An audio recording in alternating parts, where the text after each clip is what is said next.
We have this little quote which says, winners don't do different things, they do things differently. Let me share with you, what do we do differently? Many times people ask, what do winners do differently? And my answer is,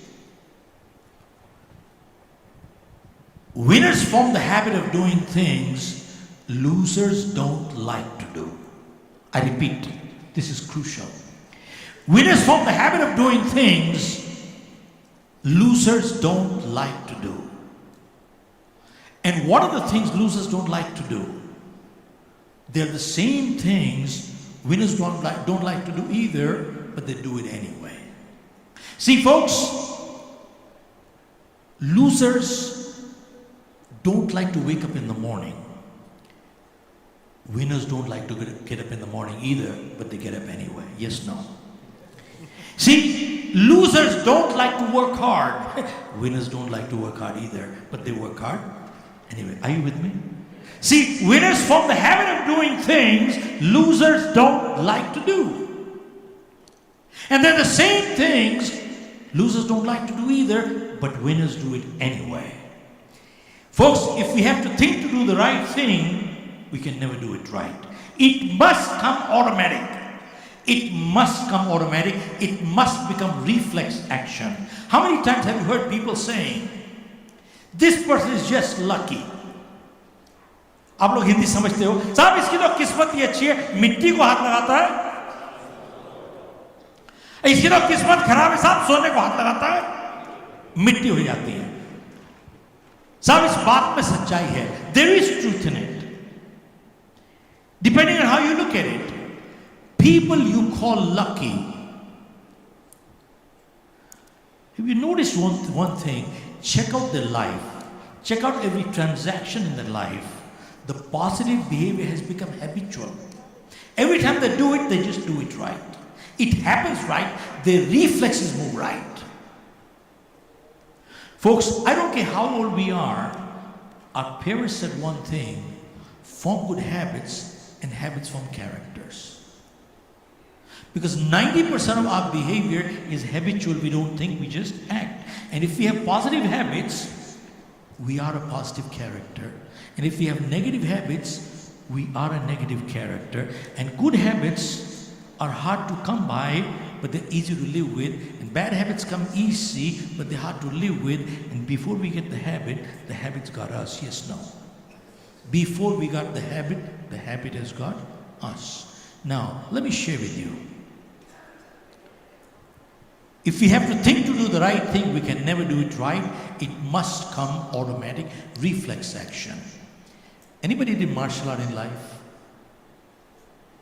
How many years, sir? 14 years. You must be a black belt. Second degree, third degree, somewhere. Doesn't matter. Now, sir, let me ask you. When you get your white belt, and then your yellow, and your orange, and your purple, and your green, your brown, black belt. 5 years, 10 years, 15 years later, go ask this young man. 14 years, black belt. 14 years later, he's doing what? What he's learned, doing the same thing, what he learned when he had the white belt. And what is that? Block, punch, block, punch, block, punch, block, punch, block. 14 years later, he's still doing block, punch. Am I right, sir? Why is that? Because the teacher realizes, the teacher wants to get the block and punch into reflex action. Because the teacher realizes that if the student is ever in a street fight, if he has to think to block and punch, guess what will happen? He'll get beaten up. A martial arts student never ever has to think to block and punch. Their reflexes move. They never commit their blow till you commit, and after you commit, their reflexes move. Folks, why am I sharing this? You heard the phrase, practice makes perfect. Have you heard that? How many believe it's true? Raise your hand. Incorrect answer. Folks, practice does not make perfect. Practice only makes permanent whatever you practice. See, when they get the white belt, they're young teenagers, they want to hit hard. What does the teacher say at that time? Don't go for speed. Learn the form right. If your form is incorrect, that will become permanent. Go slow. Get your form right. Speed will come later. If your form is incorrect and you have speed, you'll fracture your own hand. Folks, I'm not playing on words. Practice does not make perfect. Practice only makes permanent whatever we practice. Now I share with you, we took a company with a Swiss collaboration as our client for a consulting assignment for 1 year. I got a call from the CEO. Mr. Khera, we need to get some sales training done from you. So I asked him, sir, tell me what is the end result you're looking for. Let me see if I can deliver. If I can't, go hire somebody else. But what training to do? I said, sir, that's my decision, not yours. Let me decide. He said, I want my sales going up. I said, give me a couple of days, I'll come back to you. Folks, 2 days later, I called the CEO. And I said, sir, your people don't need sales training. I said, they need basic training in courtesy, etiquette, manners, integrity. He said, what? I said, yes, sir. I said, your people need basic training in courtesy, etiquette, manners, integrity. He said, what does that mean? I said, many of your salespeople have appointments. They're running late. They don't even have the courtesy to call and say, I'm sorry, I'm running late. 2, time to call is when? Before you got late or after you got late?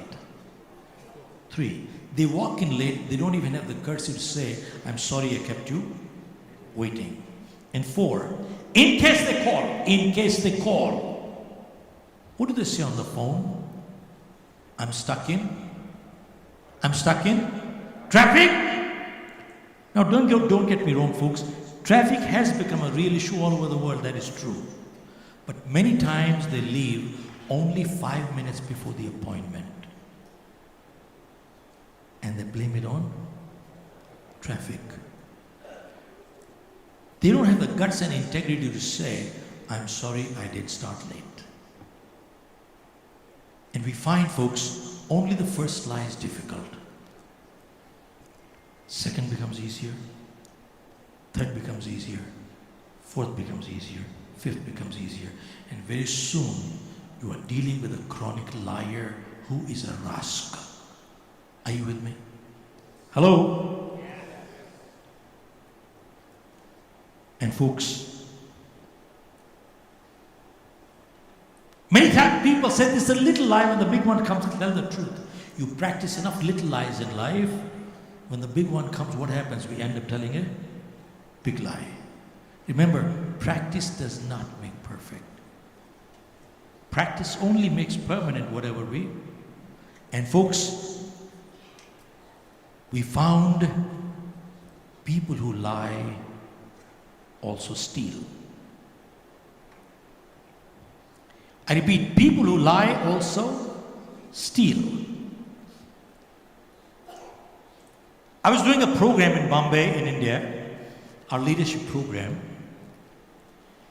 and it was at the Lalit Hotel. Next to my bed, there was a side table, and on the side table, there was a digital clock. And right next to the digital clock, there was a big sign hanging, this clock is hotel property. Now folks, it doesn't matter how expensive the clock was. Maybe $100, that's not an issue, or $1, $2. That is not important. But my question was, why do they have such a big sign, this clock is hotel property? So why do you think they have this sign? Sir, say it loudly. Take it? You think by mistake they pack it? No, they pack it, right? Now let me ask you, sir, a person who's staying there is probably paying $400 a night, $500 a night. Is he poor? They are multimillionaires, possibly billionaires. They can even buy the hotel. But you know what? They pack up these things. Yeah? They pack up crockeries, cutleries, linens, towels, and they very proudly come home and show to the family, I collect souvenirs. Are you with me?